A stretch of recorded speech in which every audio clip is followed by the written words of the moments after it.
Hello, for those of you that I think are maybe viewers, please be sure that you're logged into a Gmail account in order to be able to fully access the Google Hangout this afternoon. Otherwise, you'll only be able to see and hear what's going on, but you won't be able to actually participate in the conversation or join the chat. So if you can try to log on to a Gmail account and then access the link, just make sure your Chrome browser, Safari, is logged into your Gmail, so that way you can actually access the meeting versus just being able to view the meeting. And I know hopefully our guest speaker will be able to join the meeting and share as well. I'm using this platform this time so that we can record it, but I see that we've got 2 viewers versus actual participants, so please try to log on to Gmail and then access the meeting that way. And we'll get started soon.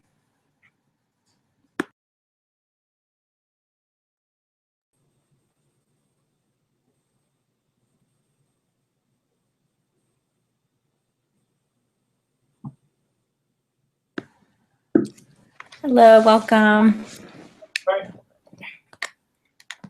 Good, good.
Hello again. Yes, so welcome. We'll get started in just a few moments here.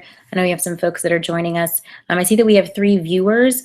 So those of you that are viewing, in case you hadn't heard before, if you want to be a part of the actual Hangout to be able to ask questions, you'll need to log into a Gmail account and then try to access the meeting. Otherwise, you'll only be able to hear and see us, Joe and I, but you won't actually be able to, we won't be able to hear or see you, or you won't be able to ask questions. So if you'd like to be a part of that, then please do try to log into a Gmail account and then access the call in that way so that you can join us in the actual discussion. And we'll get started here in about 2 or 3 minutes because I know we have a slightly larger group.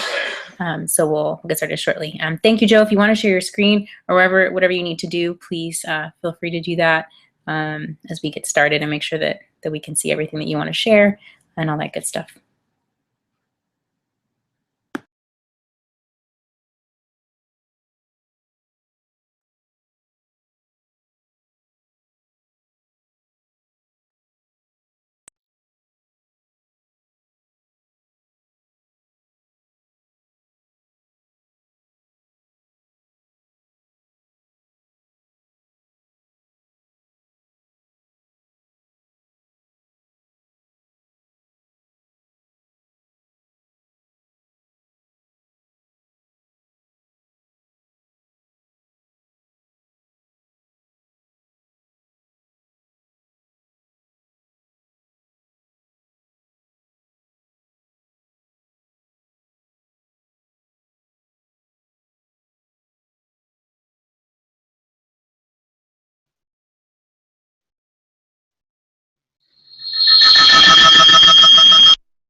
How many people to close?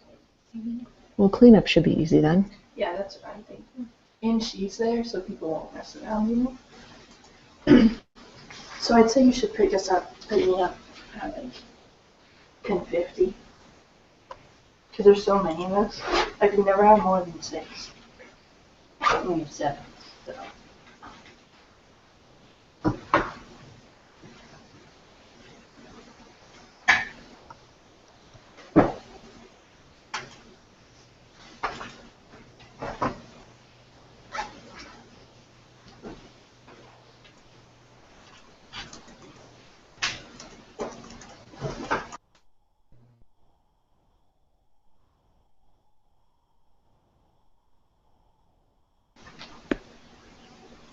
All right, so good afternoon or good evening, depending on what part of the world you are in. Jasmine Mendez here. Welcome, everyone. Thanks for joining us tonight, for taking some time to to listen to our guest speaker, Joe LeRoy from Rockhurst. He's also a teacher at with the JVLA, so starting with us as well, and we're excited to have him on. You did. I'm like, I can't hear anything. And he's going to share tonight a little bit about his experiences related to the first year that they went one-to-one at his school, and some of the things that he learned. I first met him at a symposium this year physically. I'd heard that we had hired him on, but I hadn't met him physically yet until symposium, and I went to his presentation. He and a colleague did a presentation on the idea of digital natives, and where they shared their experiences related to that concept, as well as to their one-to-one experiences. And so I thought he had some good things to share, and things that I thought you guys would find really beneficial, as many of you all are either about to be in your first year, or have also just come off of your first year or two of one-to-one. And so just kind of wanting to share some of his personal experiences in the classroom related to that, and then give some time for some Q&A. If you're only viewing this, in other words, you don't have access to the group chat, and it doesn't look like the normal Google Hangout, which means it just looks like kind of like a YouTube video, that means you're only a viewer. You will need to log into a Gmail account and then access the link, because that's what I find is allows you to access the meeting like a participant versus just a viewer. But if you just want to stay as a viewer and hang back, that's fine. Just know that you won't be able to ask questions. We can't hear you. You can hear and see us, but we can't hear you. So just kind of be mindful of that. But if you have a question about how to do that, feel free to email me. I'm going to kind of stay back as Joe presents, and just make sure that any tech issues are resolved. But otherwise, I'm going to stop talking and let Joe take it away.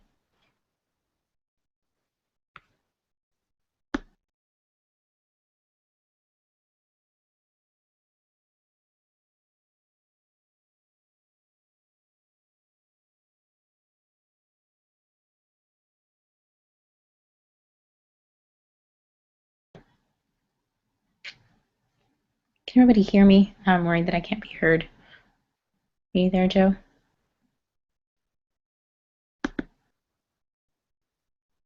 Okay, at least I know I can be heard. He might be having some technical issues as well. Let me just see if I can troubleshoot with him. Give us just one moment. Thanks for your patience.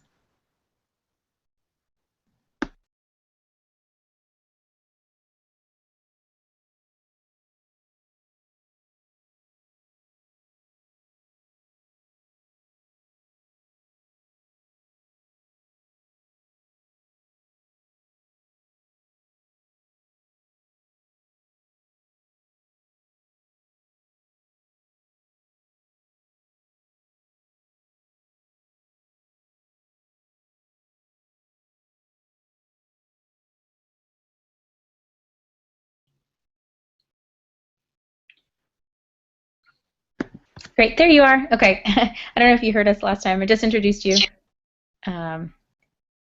We are ready to get started whenever you are, Joe.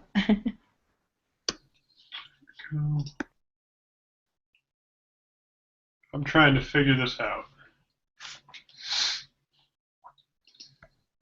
So to the left of your screen, you should see, if you're trying to share your screen, like a green.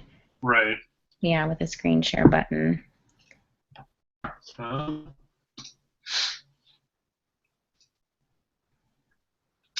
that working? No, I don't see your screen yet. How about... Yes, now we do. Okay. Perfect. All right. Then, here we go. So we're good to go, right? Yes, we are. All right. My desktop is just not working with this for some reason. But here we go.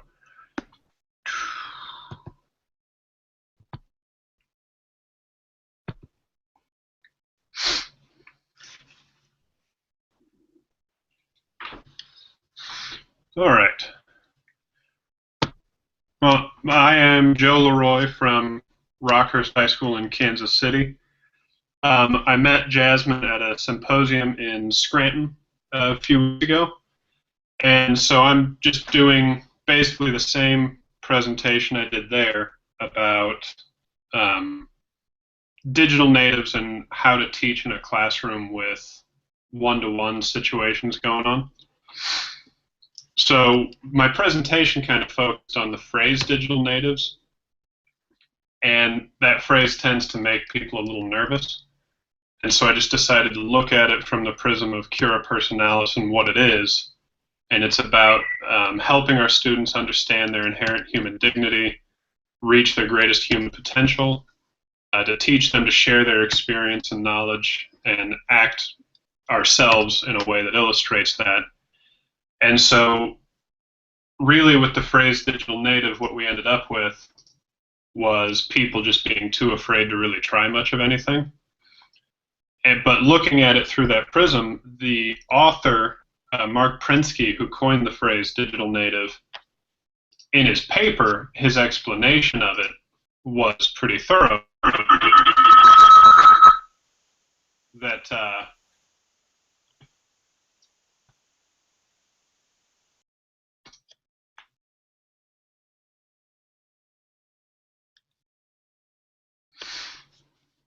the digital natives were supposed to be students that just were used to technology.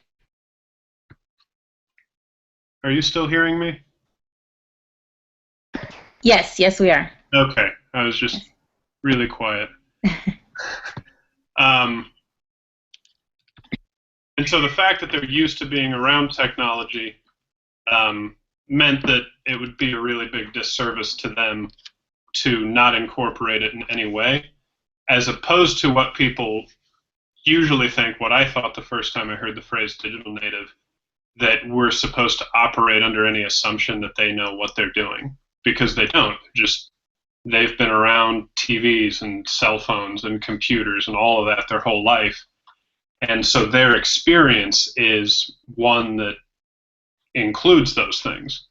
So as their teachers, we would need to present information in the best possible way for them to understand it, and for this generation that involves the use of technology. And then my next step was to talk about what I did was to try and really avoid what students are not supposed to do and try and show them what they are supposed to do.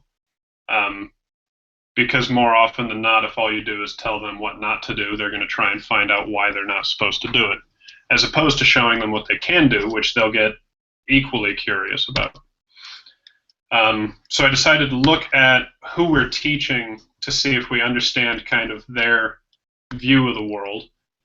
And the students are born between 1998 and 2002, which puts them in the Saving Private Ryan and Chicago and the Two Towers. When those movies were new, our students were being born. So that's really the Two Towers. I put that one in there because it was nominated. That really made me know how young these guys are, that it wasn't even the Fellowship of the Ring. It was the second one that was nominated. And so these guys have really been around cell phones and the whole bit their whole lives. And the only world that they've really been able to experience is one that's post 9/11, which reinforced to me the idea that teaching them what not to do and just that kind of culture of fear that they've been seeing their whole lives was not reinforced by me, that I'm trying to say, no, there are good things to go look for. So then what technology can we assume that they use?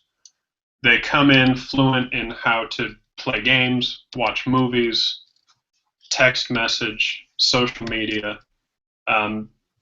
Beyond that, they really don't know how, and a lot of them probably have not even been introduced to the fact that technology can be used for much else, much less how to use it to do things like that. And thinking about it that way was informative and a little daunting, knowing that, well, I'm teaching them math is what I teach, but also technology. They're kind of a blank slate when it comes to how to use technology to be productive and creative, most of them. So what does that mean as a teacher in a technological classroom? One of the big arguments we got was being countercultural. We had a lot of complaints when we went to one-to-one with iPads specifically, is what we use. There were a lot of complaints that the mission of our Jesuit school was to be countercultural and isn't giving all the students an iPad going along with culture as opposed to being countercultural, when really the countercultural part comes into play not so much in having the iPad, but how they're going to use it is where the countercultural, I think, comes into play best. And then also we have to identify, okay, we need to teach them what to do with the iPad. What specifically do we need to teach them to do with the iPad? Which is an ongoing process, much like most of what we teach them and decisions with that kind of stuff.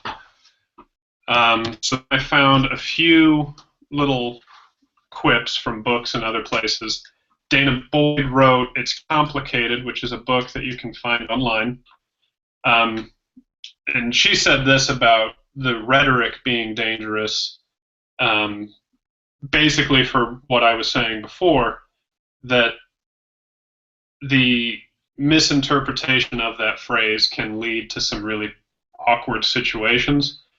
So she's not really making the point that the phrase is wrong, just the misconceptions that go along with it are wrong. And then Ruben Lowy, who started a Living Online Lab, which is a pretty thorough and big thing that I haven't looked into in detail, talks about how our students have a distorted view of the digital world. Again, my point, all they've been told is what not to do. Don't go to these sites, don't go to those sites, these are the bad ones. They haven't really been given any direction on how to use the technology to do what the youth of any generation does really well, be creative and grow and find new uses for it and all that kind of fun stuff. Then from another study we had this, where the study followed one-to-one classrooms, and then they took notes on how the teachers and the students used them individually in the classroom and outside the classroom. And the teachers were the ones that would use the technology to be more productive and to do things like this, whereas students, they would do information-wise, they'd be able to use it basically for exactly what the teacher told them to. But as far as making their organization better or improving productivity or anything like that, it just was non-existent. So then what do we need to do? What's the best way to incorporate technology into a classroom? Students have to be given opportunities to use it to solve problems, to enhance their productivity, and to develop creativity. Those are the big things that I'm finding pretty much anywhere I read, research, whatever, is that the students have to be given opportunities to use it, so they have to be given direction on places to go to use it for these sorts of things. So the big one is getting the teachers and explaining to them and teaching them what tools are out there that are available to guide the students on this path of solving problems and their productivity and creativity. Because if we rely solely on the students' experience coming in, it's going to be Facebook and Twitter and Instagram. We need to guide them to other resources that they will most likely be just as excited about. They're just not aware that they're available. So the basics, from what I found, students their whole life have been able to access whatever information they want whenever they want. And so they come into a classroom where, by and large, that's not the case. So I try to make sure that they have access to pretty much everything. So, and then they also need to be taught the technology use. They need to be told what they're going to be using, how they're going to be using it, when they're going to be using it, before they're kind of taken off the leash and allowed to run with it. And then the teacher obviously has to demonstrate the best ways of using it. Otherwise, the students are going to see the benefit in whatever resources you just told them to use. So Google Drive is what we use to organize all of our documents. And if we're telling them to save everything on Google Drive, but then I still keep everything in a file cabinet, I'm telling them without words that it doesn't matter. Google Drive just isn't all that great. So what does it look like in my classroom? So like I said, we're one-to-one with iPads right now. Every day I post note outlines online that have like the math problems we're going to do that day.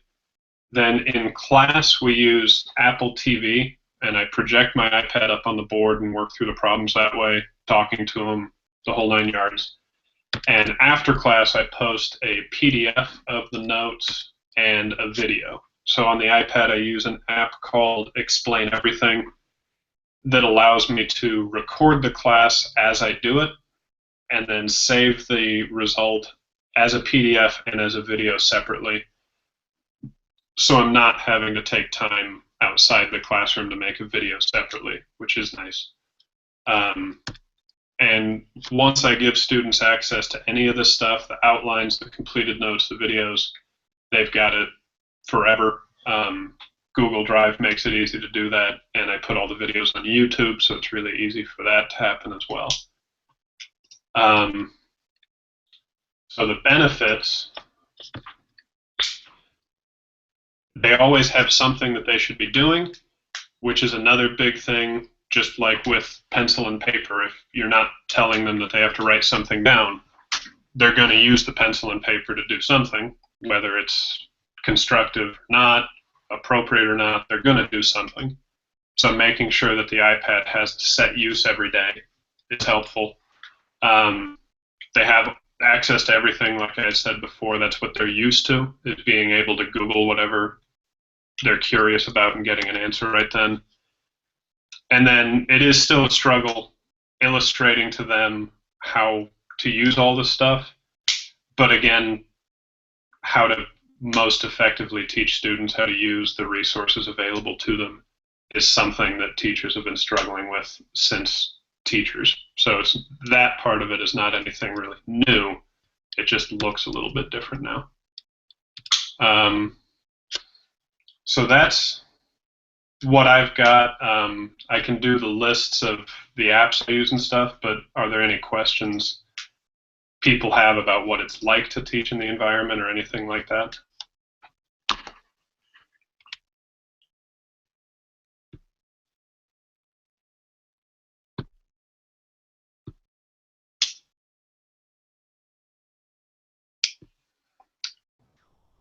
So if you'll check there in the chat, yes, there's a question. Yeah. Yes, the whole school is one-to-one. 2 years ago, we had a pilot program that was maybe 30 to 40 students had iPads. But last year, we went 100% one-to-one. Every student has an iPad. Every teacher had an iPad. This year, they're doing another little test program where they've given a group of teachers MacBooks, the laptops, instead of the iPads, because most of the teachers were saying the iPad was not particularly useful for their end of the deal, but the students seem to like them really well, and the ones that would rather have laptops are allowed to bring in laptops, but they're required to have iPads.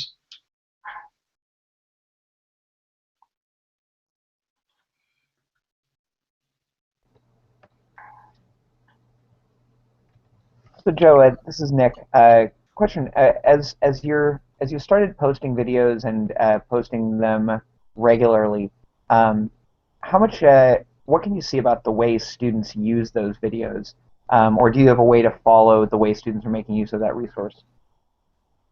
With the videos, I post them on YouTube, and so YouTube tells you how many views there've been.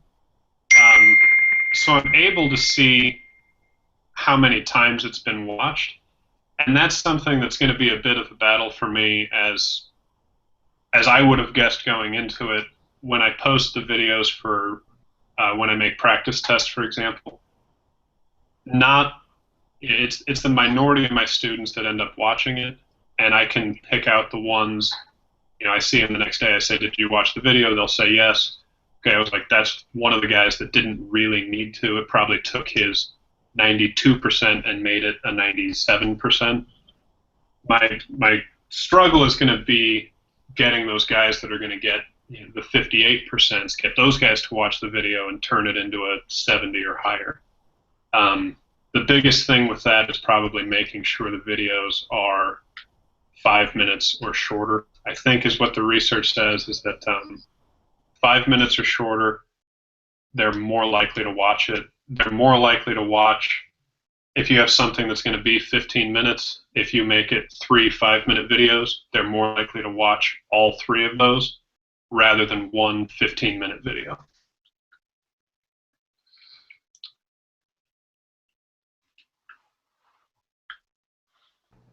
Yeah, and with that, I'll jump in real quick as well. There are also plenty of programs out there now where you can embed questions within the video to hold students accountable. You can always attach a Google form link to the assignment and have them be sure to answer those questions, to submit it, to check for understanding, and to hold students accountable.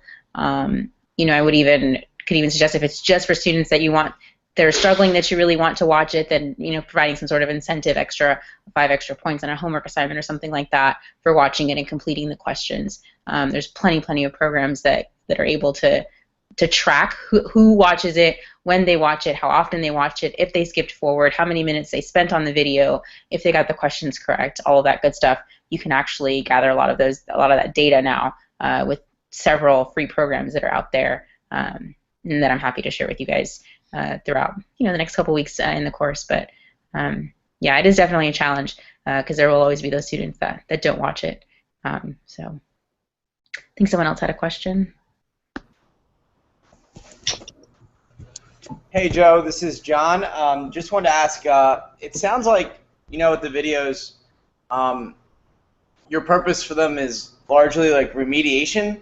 Have you found ways to increase rigor in the classroom doing this? One of the things that we're talking a lot about at Gonzaga is like having clear deliverables by the end of class and having timed things that they have to get in their work by the end of class, like via Canvas. Have you found that this has really increased the rigor in your classroom, or have you found it to be more for remediation?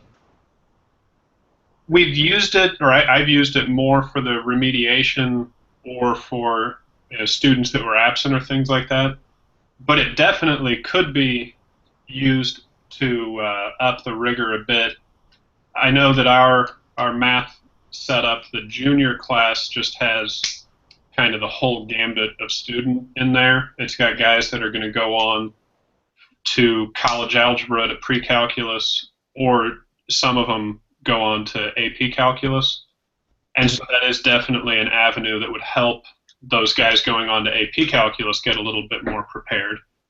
But last year it was mainly just the remediation that it was used for. Okay, cool, thanks. Mm-hmm.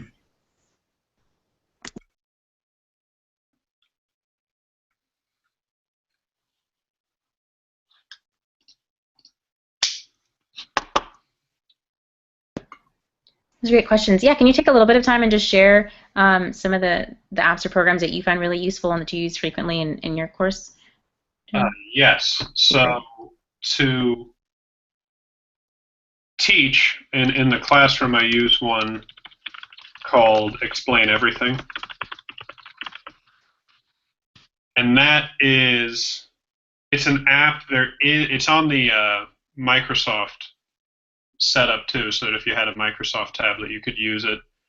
Um, it just allows you to basically put in a PowerPoint presentation, and then you can draw all over it, and it's got a laser pointer tool.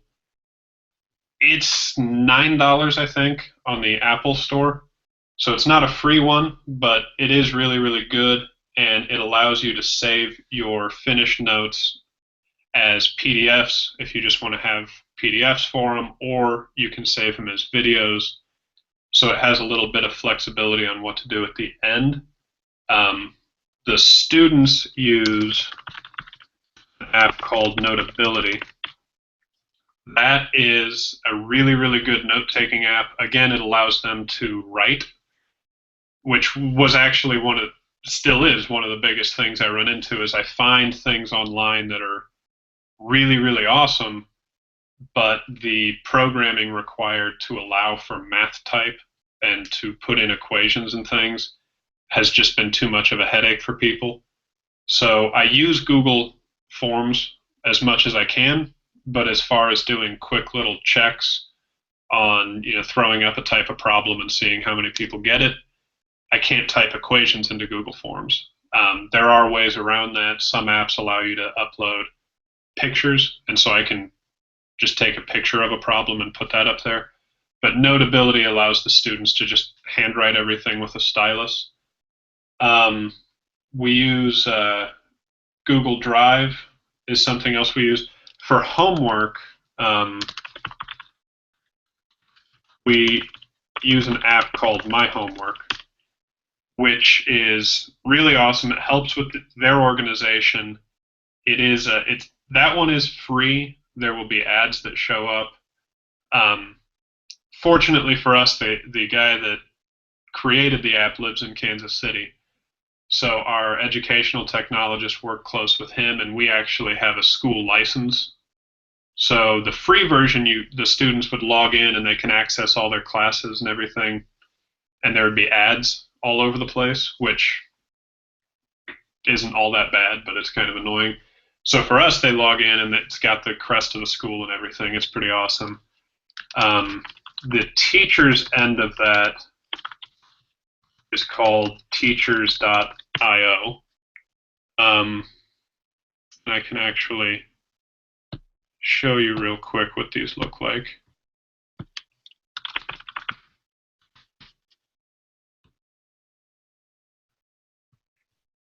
So this is the teacher's side of the whole deal, where you can kind of set up your profile and everything. You can have the office hours down here, and then in your classes, you can post homework assignments. And so right here, I have the first couple homework assignments that are going to be coming up in August. And you can have them show up at a certain time. That's what this little symbol means. So once school starts, that homework assignment is going to get pushed to them. I don't even have to do anything. And you can post your syllabus in the class, and anything you attach, so these were attached to the homework assignments, show up in resources, and you can put links to whatever websites you want to link to. So that's what the teacher's side of it looks like. The student side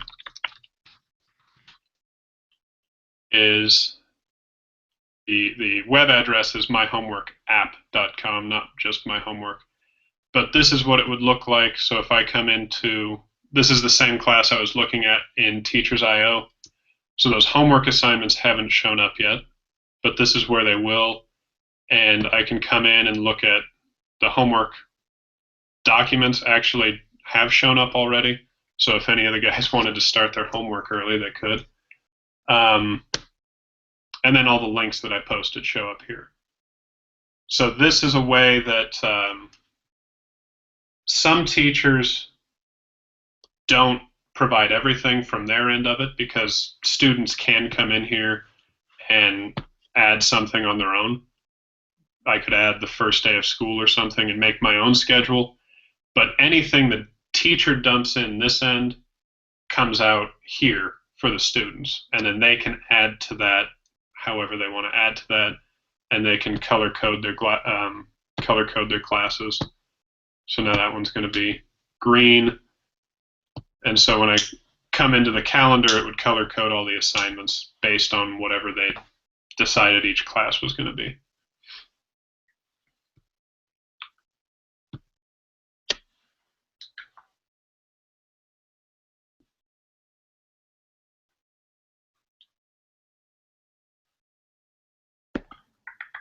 So Kimberly had a question asking if this was in addition to an LMS at your school. Oh, yes. We used to use Moodle. And we had Net Classroom through our gradebook. We had a bunch of different things flying around. And in the end, what the decision was that every teacher has to use My Homework. That's the one everybody has to use. Plenty of teachers still use management systems like Moodle, which are awesome. I've seen some of our Spanish teachers have their entire class on there, quizzes and everything. So they still use that, but the only thing we're required to use is My Homework. And so some teachers actually just, they create their class for My Homework, and all they put in it is a link to their Moodle class. But that's how things run for us.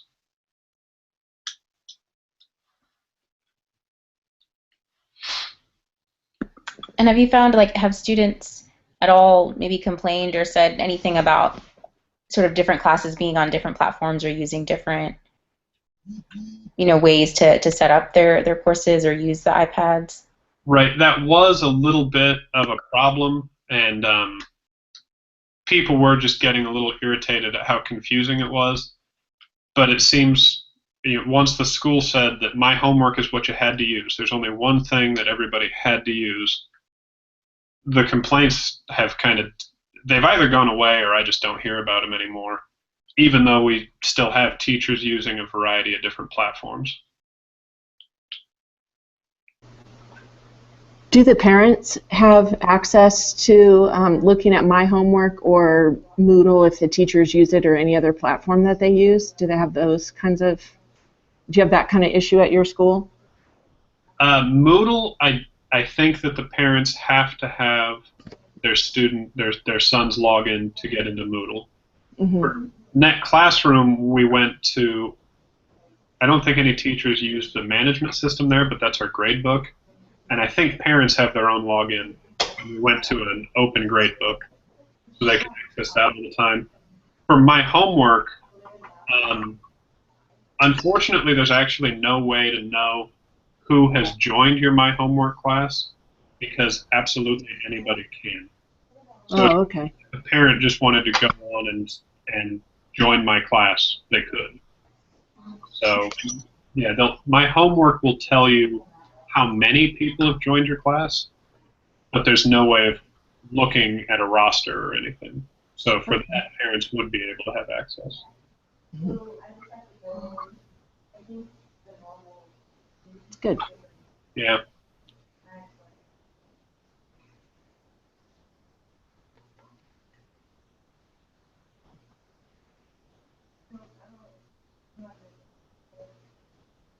Then I guess another one that I haven't used yet is called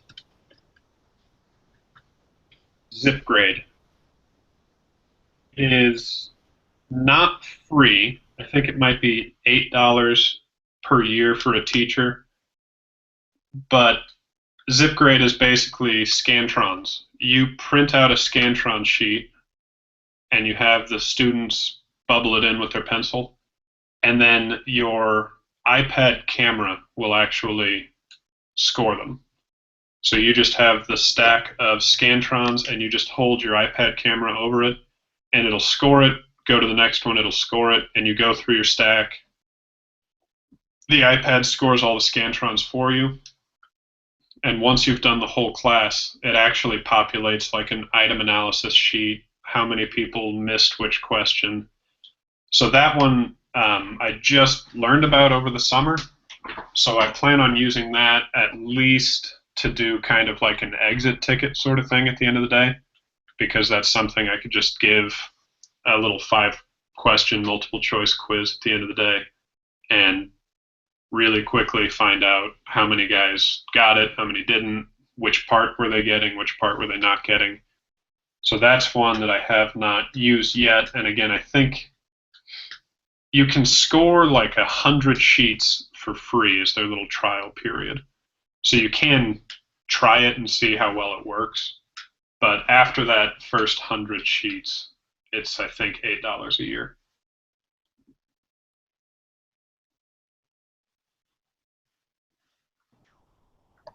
So Joe, this is Nick again.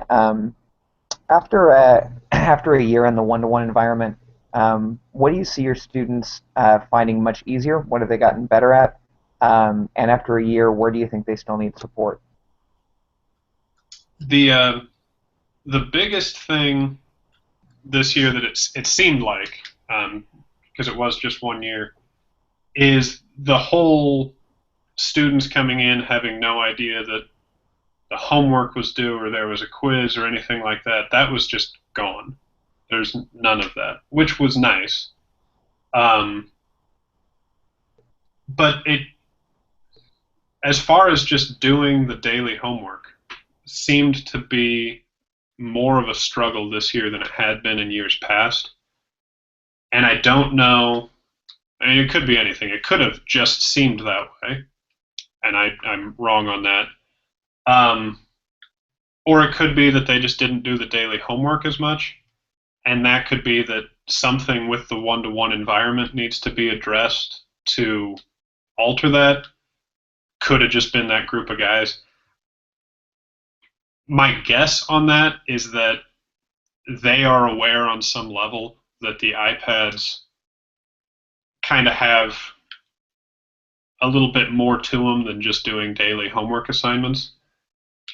And there might have been a little bit of frustration that we weren't always using that. So grades-wise for me, in a math class, the fact that students were doing daily homework less often, my grades did actually take a little bit of a dip this year. I'm going to try and address the one-to-one approach that I had and try and make it a little bit more investigative learning, maybe flipped classrooms more often, but definitely try and get them to use the technology a bit more, just because, again, that's what all the research is saying, is that the students in this generation sitting in a desk and even being shown examples really well and being asked a lot of guided questions and being able to talk a lot, that just doesn't work as well for this generation of students anymore. They really need to be, I mean, it sounds kind of intimidating, but they need to be shown a little bit more hands-on ways with the technology that they're going to be able to use it to kind of come to some of these things on their own. But it's that balance between they have to be presented a certain amount of information in order to have a realistic expectation that they're going to connect dots on anything else. But trying to put the onus a little bit more on them, and actually more than anything else, give them time in class to work on stuff, which I did make that adjustment kind of late in the year, as I would try and get through my example problems a little bit quicker and give them 15 or 20 minutes at the end of class to work on their homework. And that helped, but again, that may not have been a technology thing. That may have just been that I was giving them 15 or 20 minutes in class to do it. But that, and I tested an online homework system through, we use Pearson textbooks. And for math, they have an online homework component that the students used, and that was nice. Most of them really, really, really liked it. Some of them were on the opposite end of the spectrum. But being able to kind of jump in with both feet on that, because this year I gave them the option of using the online homework, or I would print out worksheets for them. And next year I'm just going to make them go to the online section. I gave them the option this year mainly because I wasn't sure how well it would work on the iPad. But it works just fine. For distractions, again, I try to just make sure they have something to do with the iPad. They're going to get distracted, though, because they're high school boys, in my case, all boys. So the best part for me is teaching math. I was always tied to the board, writing problems down. And I have clear memories of walking down the hall and seeing history teachers just kind of sitting at a desk in the group of students talking about stuff, and I would always get really jealous. But now that I have the iPad and I project it through Apple TV up on the board, I'm able to move around the room a little bit more. And just that presence helps kind of put the distractions down. But then you're still going to see them texting or being on Facebook or things like that. And just trying to make sure you're noticing that, go over to them, get them to stop it. And like with distractions in the past, the first time it's just stop it, and there's kind of a graduated system of how you react to specific students. And if it's a really recurring problem, then you address it on a little bit more specific basis, talk to them after class or something like that. But with the Facebook and stuff, I mean, with some of these guys, I'm convinced that they go to Facebook without even making the decision to go to Facebook. Their brain just kind of drifts off, and so I say, hey, just come on back, get off Facebook. Usually they're looking at something that I can make a joke about and make fun of them for it. Just, I teach the juniors and the seniors, and so they're all comfortable enough with themselves to get joked about. And so most of the time when they are distracted, I make a joke about it, and I have better attention from everyone in the room because of the joke I made than I had before I saw a guy looking at his girlfriend's profile on Facebook. So the distractions are still an issue, but not any more or less, I think, than before they all had iPads.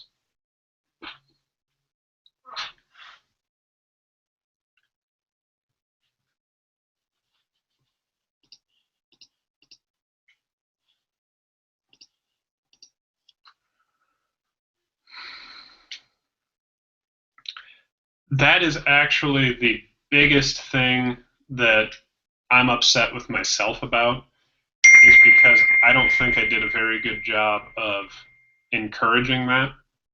I kind of allowed myself to get caught up in the cynical side of it, where I was caught up in just how to work everything in.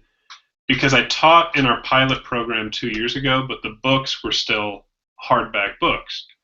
This year, the books were on the iPad. Everything was on the iPad. And so just the cynicism that can come with trying to figure out all of that new stuff made it easy for me to decide to not go down that route with the collaborative learning. But that is something that next week I'm going to be at a conference specifically for that.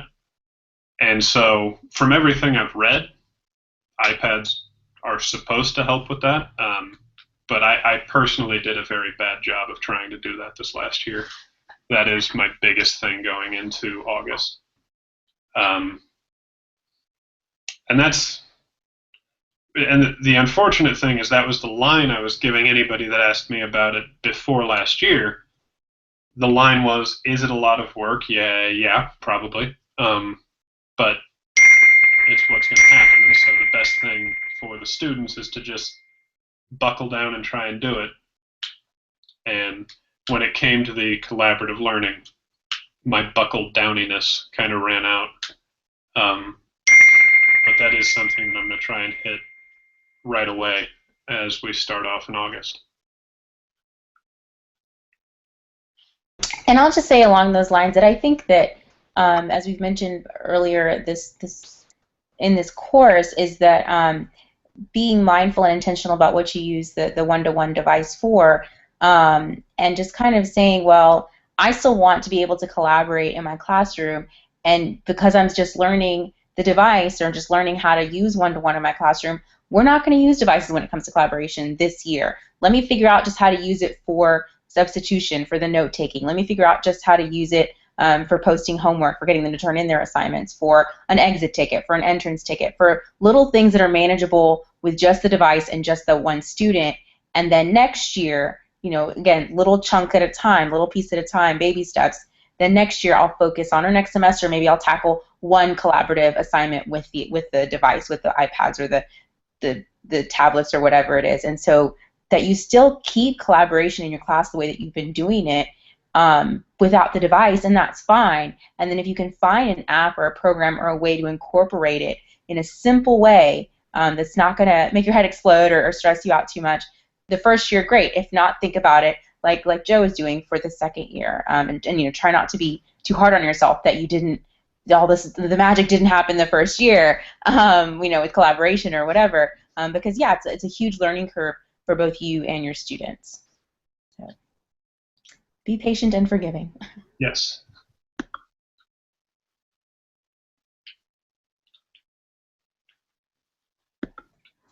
Any other questions, thoughts, concerns, ideas you want to share with Joe that now that we have him here for a few more minutes, or things that you guys have run into or are afraid of running into or concerned about as you implement one-to-one?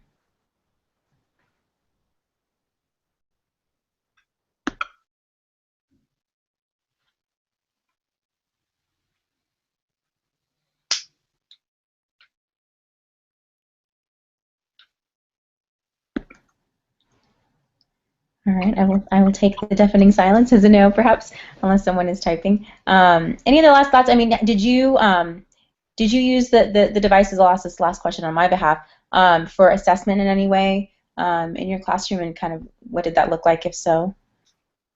Well, I had the homework on there, and they would do the homework in class on it. But as far as quizzes went, I did not do anything like that, even though the Pearson portal for homework has a locked browser that Great. you'd be able to use that for. And a locked browser just means that if they're in the middle of a quiz and they go to Google and answer, as soon as they leave the quiz, it just submits what they've done. So they can't leave it. And that's an option you can have for a quiz or not. So if you wanted to give them a quiz where, you know, half of the reason for giving them the quiz is how to use the iPad to figure out a question, you can leave the browser unlocked, or you can give them one that it is locked. The apps there, Notability is the only one, I believe, that is not also on Microsoft. The Explain Everything app is on Microsoft tablets. My Homework and Teachers I/O, I don't know if there are apps for the Microsoft platforms, but those are just websites. So you'll be able to access the website as long as you're on anything that can be online. Notability is the one that, it is an awesome note-taking app for the students. It's what I used in my graduate program to take notes with, but it is not on Microsoft. A lot of people are very upset. From when I was looking to see if it was on Microsoft or not, a lot of people are very upset that it's not, but it's still not. They're saying that it's coming, but there's no real set timetable for it. Yeah, OneNote would be the equivalent to Notability, I think.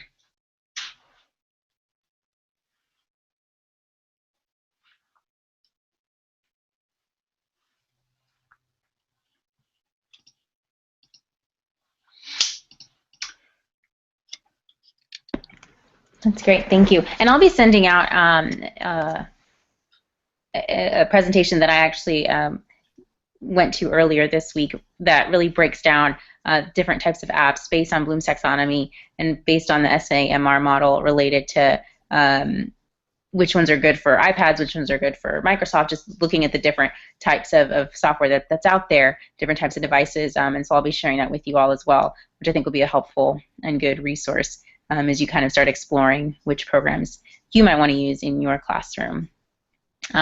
We are at about 8 minutes till. I think we've answered a lot of questions, had a lot of good information tonight. I'll say it one last time. Any more questions before I let you all have a good evening and a restful weekend?